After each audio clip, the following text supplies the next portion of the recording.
There is no life I know to compare with your imagination. Living there, you'll be free if you truly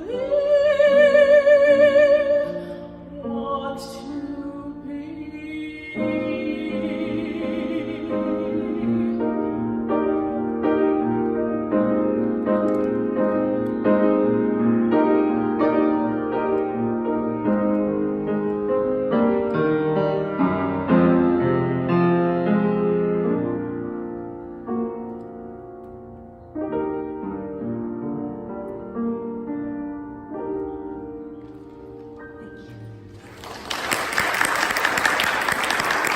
Great song.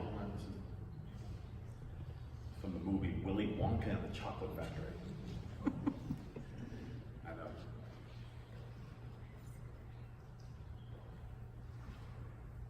An Anglican priest was giving a sermon to a tribe in Africa for the first time. He just arrived there. And it was being translated by the translator simultaneously. He mentioned how sometimes in life we have all felt loneliness. The translator stopped him for a moment and went to the elders of the tribe. They had a conference for a minute or two, and finally the translator approached the vicar and said, "I'm sorry we're having a little trouble. There isn't a word in our language for lonely." They couldn't translate it because it was not something that they had experienced, being such a powerful, tight community. To be connected in community is a wonderful thing. That's why we have this center. That's why we come. That's why you were coming together for over 20 years without a minister, because the community was so important to your spiritual growth, to your well-being. In the beginning of Genesis, right in the beginning of Genesis, the writer has God say, "It is not good for the human to be alone. I will create a helpmate for him." Right in the beginning, right, the first chapter. It was so important that the writers of the Bible thought that needed to be right there. What is the purpose of being on the planet? To be with each other. Loneliness and separation of the planet has been a challenge, as we see from the very beginning. How do we approach this? How do we solve this? Maybe even especially in the 21st century. Our technology keeps us connected. We can talk to a classmate who now lives in England or Australia. But we seem lonelier than ever. Before I moved from Seattle, I was at one of my favorite coffee shops. You know, in Seattle there's a coffee shop every half block. But this is there was a really wonderful coffee shop I love to go to. And I saw these 4 young people come in. They sat down at the table, they got their coffee, and they all pulled out their phones, and they're texting each other.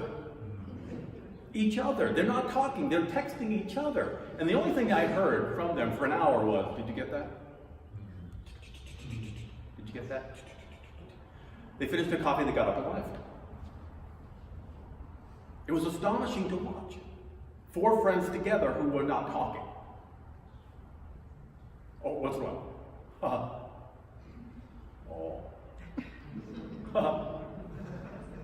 More coffee. And that was the extent of their conversation. I felt sad. I felt very sad watching this non-communication happen. You know, if we live on the planet long enough, we will experience loss. Friends, family, they move, they make transition, they go to the other side. We find that the longer we're here, sometimes we're like a 54 Chevy. We're still this wonderful, holy, whole being of God, and yet sometimes the fender gets a little busted. Sometimes the headlights don't work the way they would want them to. I was a dancer for 25 years, and lately I've been having a little physical stuff going on, so I went to the doctor and, "Oh, you have arthritis in both knees."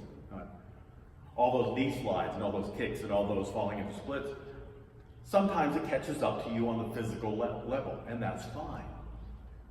The longer we're here, the more we're going to appreciate what we do have.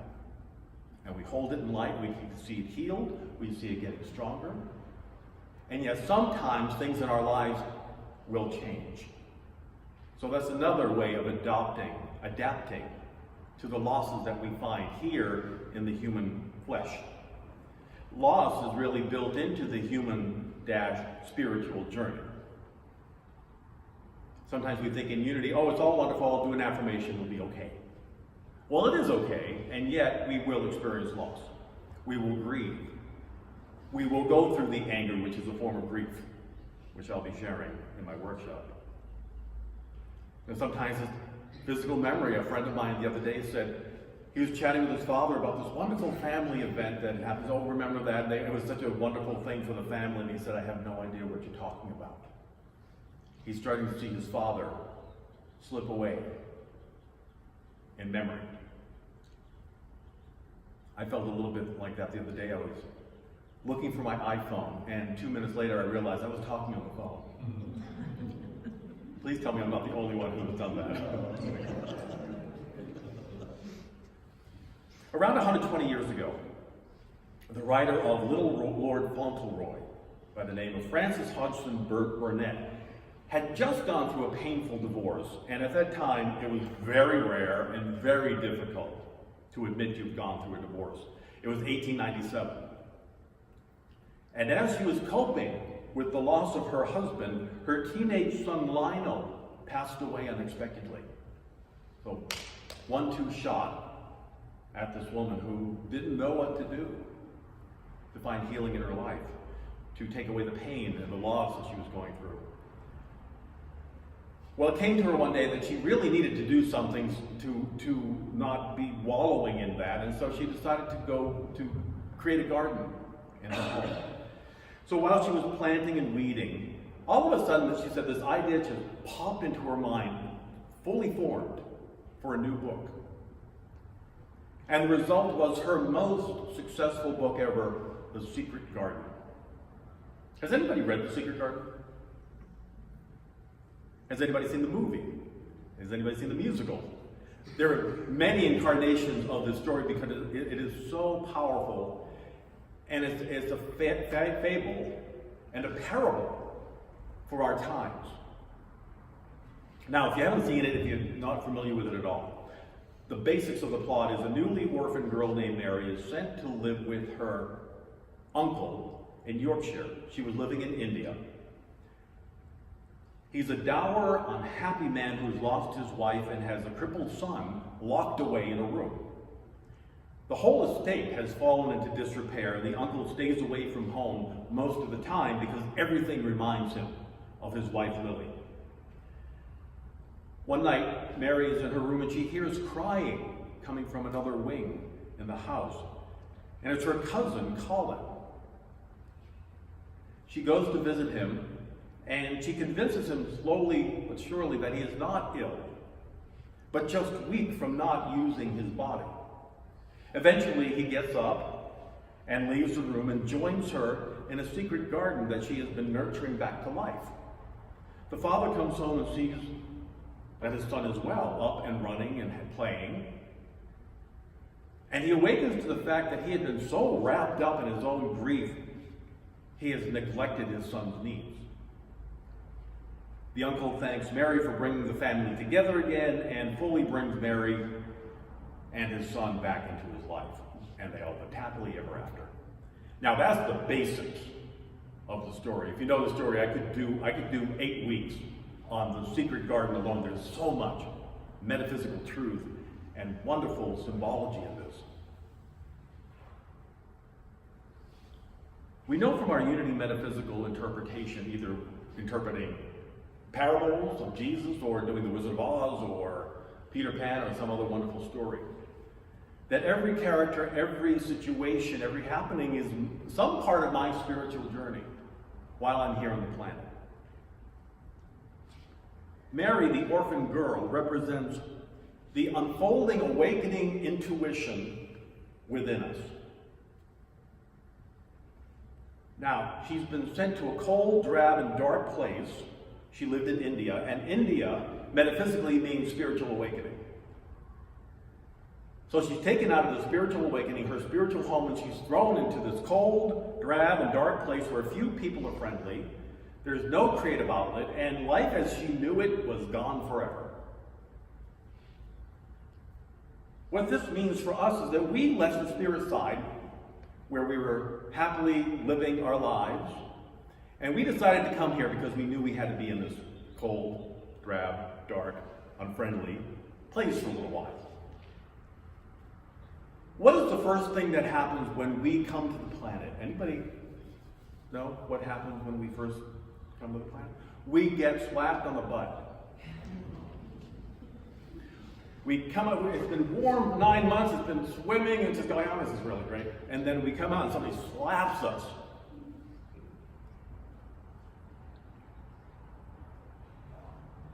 And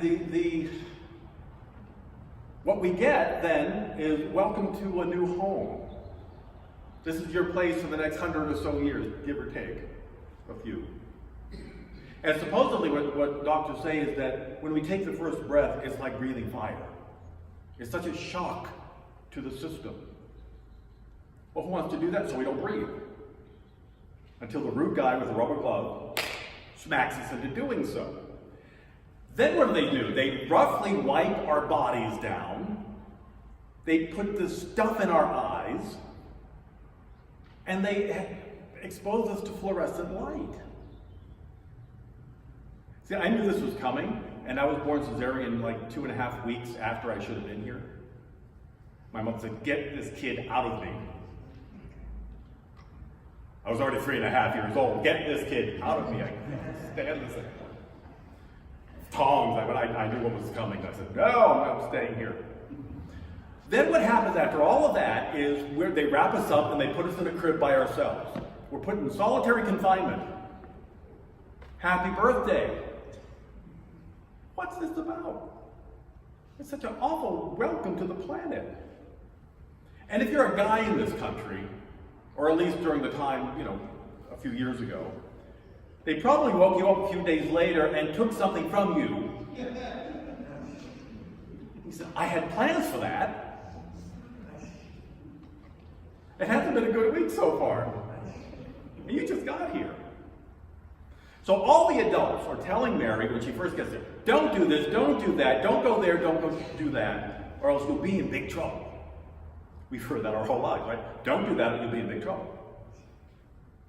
Lily Tomlin's little child character, Edith Ann, once said, childhood is the leading cause of stress among kids my age. And that's the truth. But Mary hears crying, she hears moaning, carrying on, and she's curious. She wants to know what's going on here. It's her little cousin, Colin, a cousin that she didn't know she even had. And as I shared, and I keep sharing, and we talk about unity metaphysics, male and female represent thought and feeling within us. Male represents thought. Female represents intuition and feeling. Though all of us, male and female, have both within us. So if Mary is the feeling that we have, that we are now alone in the world, we had a spiritual awakening and then all of a sudden we're plopped here. Colin is your thought. It's your budding ego thought as you're growing up after being slapped and put in solitary confinement. That it's all hopeless. That I'll never get what I want. I'm too weak. I'm too stupid. I'm too untalented to live in the planet successfully. I'll never get what I want. I only will get what I want if I scream and carry on, and etc., etc. My father, Colin's father, for us God, spirit, the world, doesn't love me, doesn't want me around, doesn't ever want to see me. I shouldn't even be here. Colin is our thought that life is hard and then you die. That God is just one big cosmic joke. Where is this God? When I need God. I never see God. Where is this God I hear about? So then we think we have to be nasty, we have to be negative, we have to be controlling. We have to step on others to get what we want. He's really kind of a small Thomas from Downton Abbey, who just can't figure out how to make his way on the planet. But then along comes his little cousin Mary, divine unfolding intuition, the idea that we get in the midst of all this darkness and gloom, But all of a sudden this little light comes on, like, you don't have to be in bed. You don't have to do this. There's a better way. There's a world of all possibility. But you have to be willing to get up and do it if you want to see it. Are you willing to get out of that bed, as Jesus said to the man? Are you willing to be healed? Take up your bed and walk. And of course, what happens when we introduce this new idea to this ego? In Unity, we call it chemicalization. A new idea to the old consciousness, and you get fighting. But he's intrigued with the idea, even though he's being rebellious about it. The idea that I could be healthy, I could be well, I could be whole. That happens when we allow a little bit of light and when we let a little bit of God in to say, I can be a success in New York, even though there are 1.5 million other actors there. If it's mine to do, it's mine to do. That if I want to open a restaurant here and I'm being guided to it, and that's my joy, then it will succeed. But we keep rejecting it. Well, no, here's why it can't happen, blah, blah, blah, blah, blah. So we're arguing with God, we're arguing with the universe all the time. So what is the final healing element in Colin's life? It's the same as it was for Mary, the discovery of the secret garden. Metaphysically, the secret garden is a place within you where you find the flowering of your Christ being, as we call it in Unity, the God self that you are at core. Flowers, spiritually, represent the divine flow. Flowers. I love our language. There's no mistakes in our language. It's so powerful, it's so spiritual. The secret garden is where the children learn to plant, to relax, to talk, to play, to contemplate, to feel safe, and to be themselves completely for the first time ever in their lives. The secret garden is, we all know where the secret garden is, right? Where is that? In here.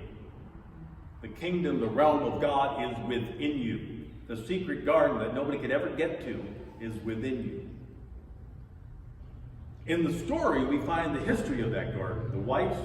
The uncle's wife, Lily, planted the garden. She made a fantastic garden. And then when she passed on, he closed it down, he locked it up, and never wanted to see it again. In his grief, he stopped the flow of life, and he stopped the flow of love.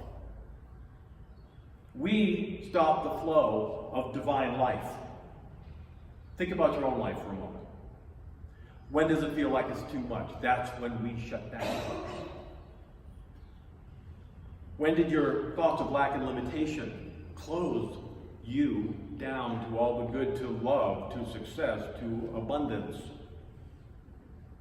Maybe you wanted to be a writer, but the teacher said you don't have what it takes.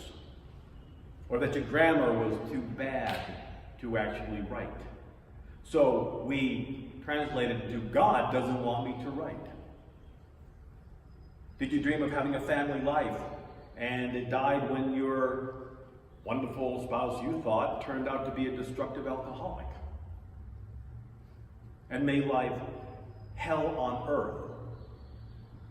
And we translate that into God does not want me to be happy.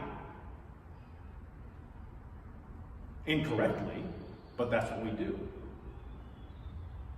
Did your plans for a wonderful life or a wonderful career turn out all wrong because of a health challenge, because of a chronic financial situation, and you thought, I'm not going to get my hopes up ever again. I'm going to live without anything happening good because it just hurts too much to revisit that dream. God keeps bringing it up, and I keep pushing it down because it just hurts too much. Well, the truth is you're not alone. If nothing else, Unity Center is here for you. We do have a phone. You can call. I have the phone. It's now a cell phone, so it's everywhere that I go, usually. The only calls I've gotten recently are marketers who want me to sell them my home. Please call. I'm lonely. Call to pray. Call when you're in doubt. That's why we're here. That's why your community is here. And you know what else? You can go back to that garden because it never died. It might look dead. The leaves and everything seem to be all over the place. But they're waiting for you and me to tend it, to water it, to nurture it, to feed it, to pull the weeds of negativity, of despair, of fear completely out. So that the flowers, the good of your life, can take hold. Your writing career, that restaurant, your loving spouse and partner, to have the family that you want. It might look completely different. Maybe it's a family of friends. Your health, your abundant prosperity is waiting for us to tend to it. It's just not going to happen. We have to co-create with spirit the life that we're looking for. So whatever your desire is, it's waiting for you in potential right now. It's always been here. We know it's always been here. Now we have to stop arguing with God about it. Let that fear that you've been abandoned by God, let it go. You aren't. You never have been. Let go of the anger that God has ignored you. God never has. She never will. Let go of the thought that God has left you on this God-forsaken planet to continually bump into failure and hopelessness. That's not the truth of a child of God. Mary had faith that if she could get her cousin up and out, that he would actually be okay. Now, the adults didn't have any faith that Colin would be healed. They did what they could to keep him comfortable. But they never even entertained the idea that he could ever be well. He wasn't sick. All they saw was a sick child, so he took their view and made it his own. Our brother Jesus said, unless you become a child, you can't inherit that garden within, that good, that realm of spirit we have waiting for us. Have you become too much of an adult? Like Jane and Peter Pan, you forgot to fly. You forgot how. You crystallized. And now we only see limitation and lack. Some child once said, what's one of the 10 Commandments? He said, thou shalt not adult. Sounds good to me. Quit adulting. You have to have a pure childlike faith that it can be good because it is within. At the end of the musical, Mary blames herself for her uncle leaving without really knowing the back of the story. Martha the maid sings to her, hold on to someone standing by. Hold on, don't even ask how long or why. Hold on to what you know is true. Hold on till you get through. It's the storm, not you, that's bound to blow away. I love that lyric. It's wonderful. It's a storm, not you. Let it pass. There are always storms on the planet, so Jesus said to the storm, knock it off, and it did. May Rowland, Silent Unity's director for many years, saw a tornado coming straight at her in her Kansas City home. Now, if you've ever been to Kansas or Missouri, there are tornadoes at some point every week or so. You get used to it. But she saw this tornado coming toward her, and she prayed the strongest prayer of faith that I think I've ever heard. She looked at that tornado coming, and in the loudest voice she could muster, said, get the hell away from here. And it did. Made a left turn and left.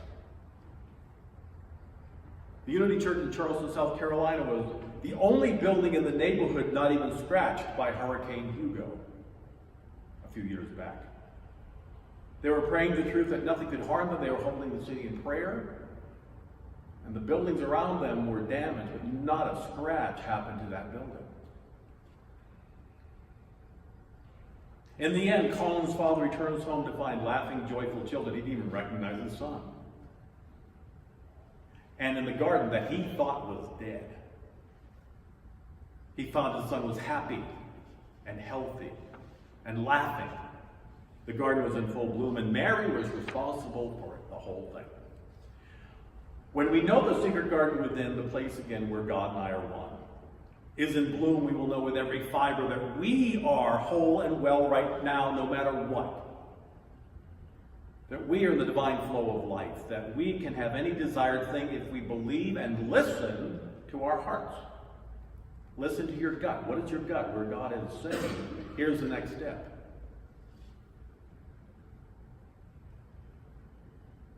Do you believe? That's the bottom line of everything. Do I believe I'm here for a good purpose, for a purpose of succeeding, to sharing my joy, my creativity, my love, my good? As you give, you will receive.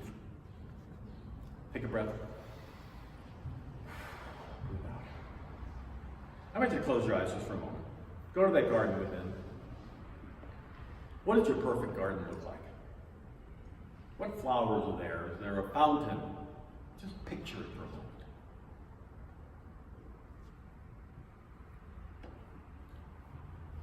This is the place where you and spirit, love, and joy, and all good are one. Nothing could ever take this away from you. Nothing. God and I are one for eternity. This is the truth of you. This is the truth of all of us. God and I are one.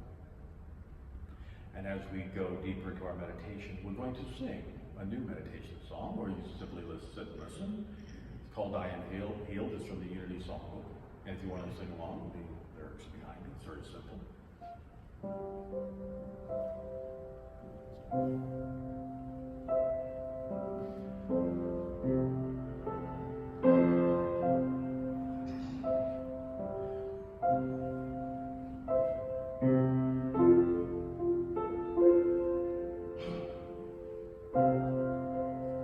Breathe into your heart. Breathe out.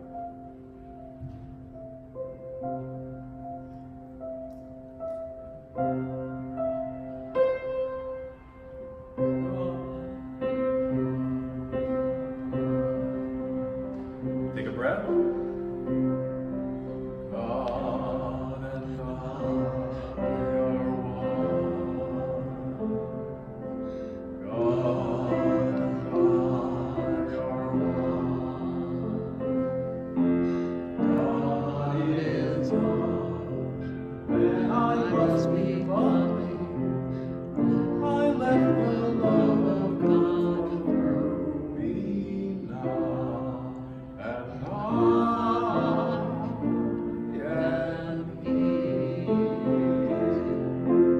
God and I are one.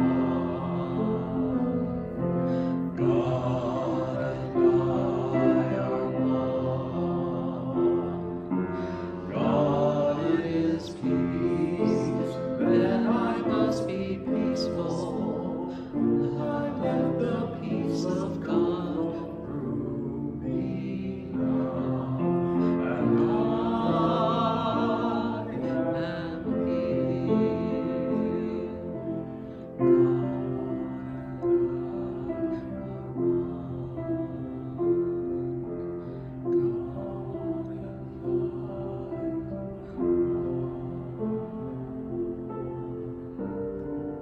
Breathe that truth in. God and I are one. God is love, God is peace, God is joy, God is. God is my all. Center yourself in that truth.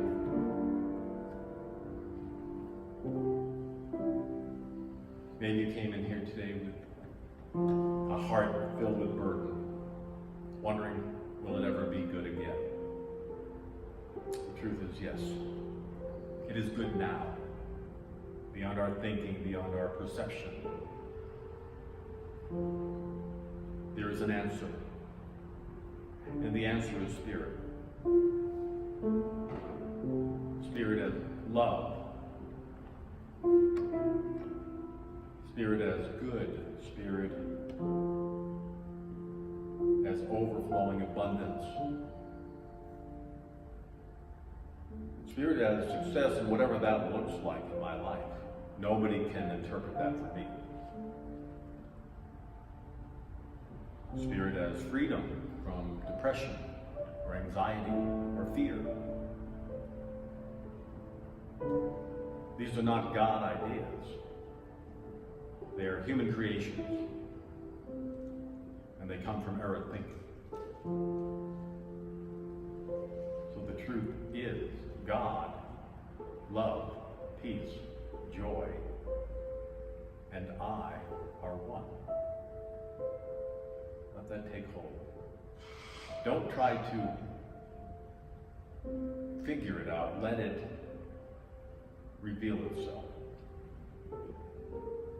It goes beyond our thinking, beyond analyzing it. It's simply letting our gut reveal,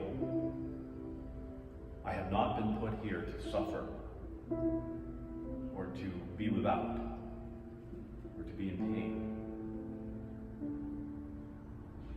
I am here to create a joyous life.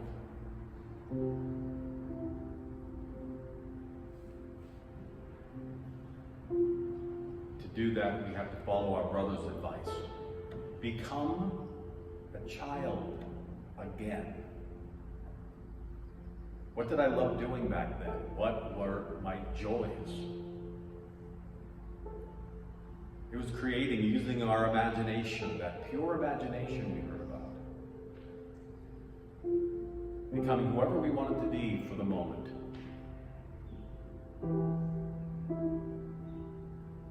Let that creative, joyful spirit take hold once more. And know that you are healed and whole through the power of love. Feel that love moving from the top of your head all the way down to your toes. I am whole and strong. I am whole and strong. Breathe that in.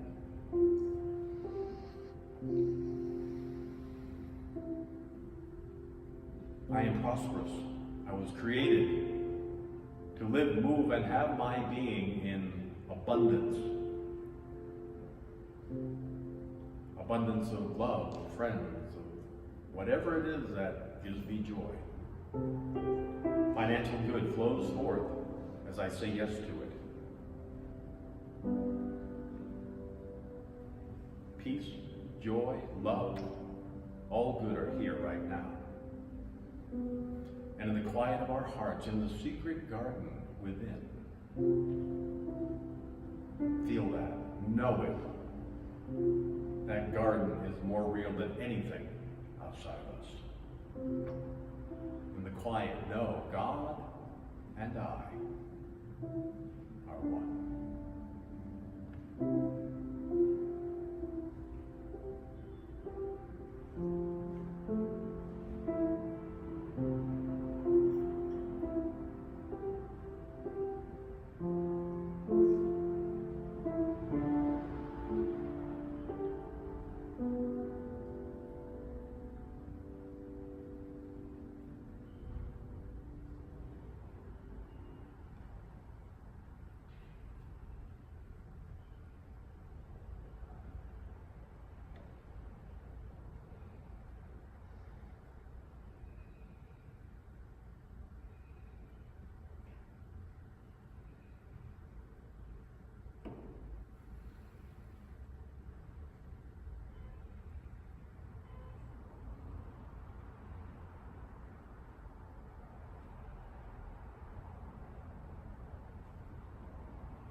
That we can hear life going on around us. The garden within is peaceful, loving, joyful, and I can return here whenever I want. Take a breath. Bring yourself back into this room, this place, this time. And we sing our way back with the greatest thing in all my life is loving you.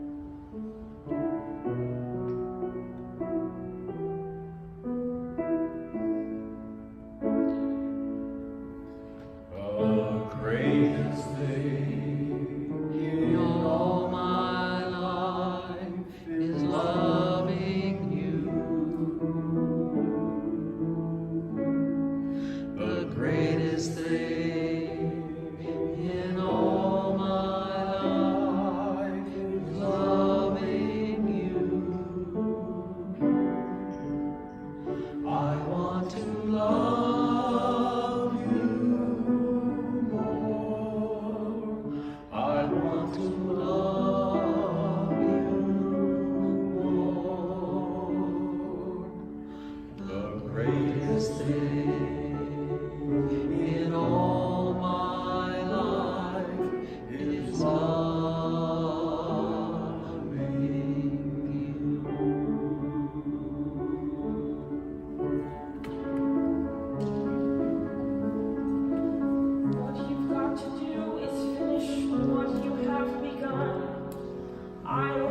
just how, but it's not over till you've won. When you see the storm is coming, see the lightning part the skies, it's too late to run. There's terror in your eyes. What you do then is remember this old thing you've heard me say. It's the storm, not you, that's bound to blow away. Hold on to someone standing by. Hold on, don't even ask how long or why. Hold on till you get through. Hold on till you get through. Child, oh child,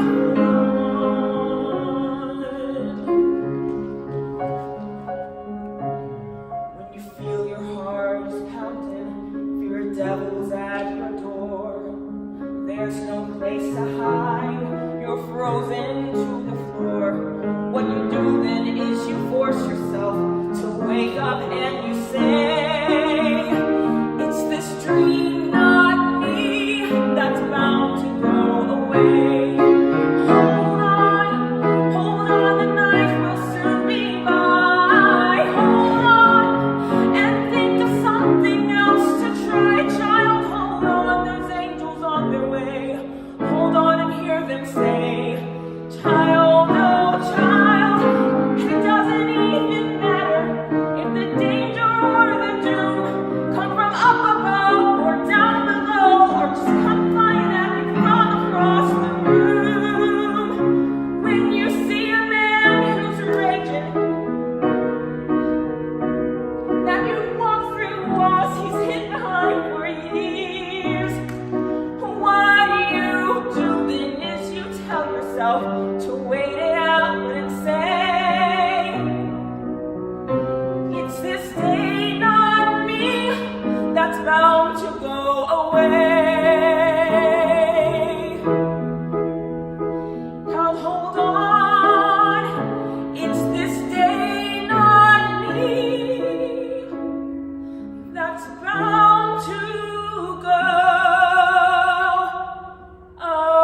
away.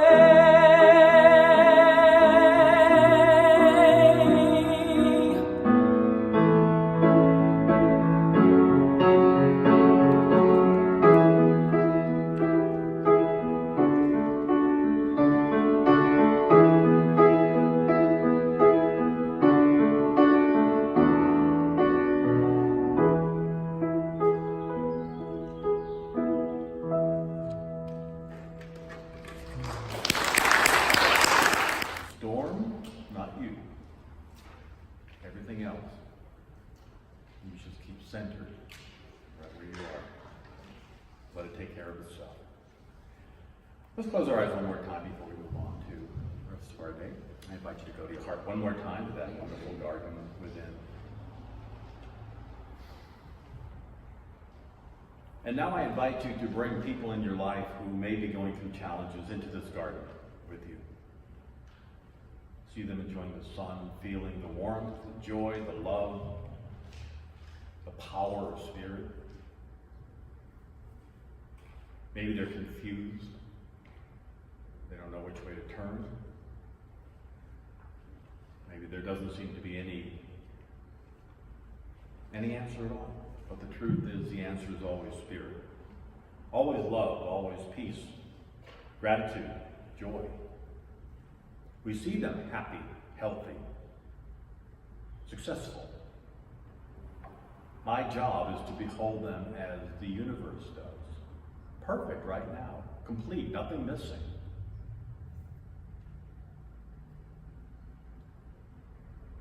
We hold our city and our government in that light. That division is an illusion in truth. That we are one with each other. We hold our country in light for peace, for love, for compassion, and healing. Now we hold the planet in light and love. A planet so in need of remembering. We are all brothers and sisters. And in truth, there is no word lonely. Breathe in and let go. And so it is. Amen. Well, let's all get up. Let's make a circle.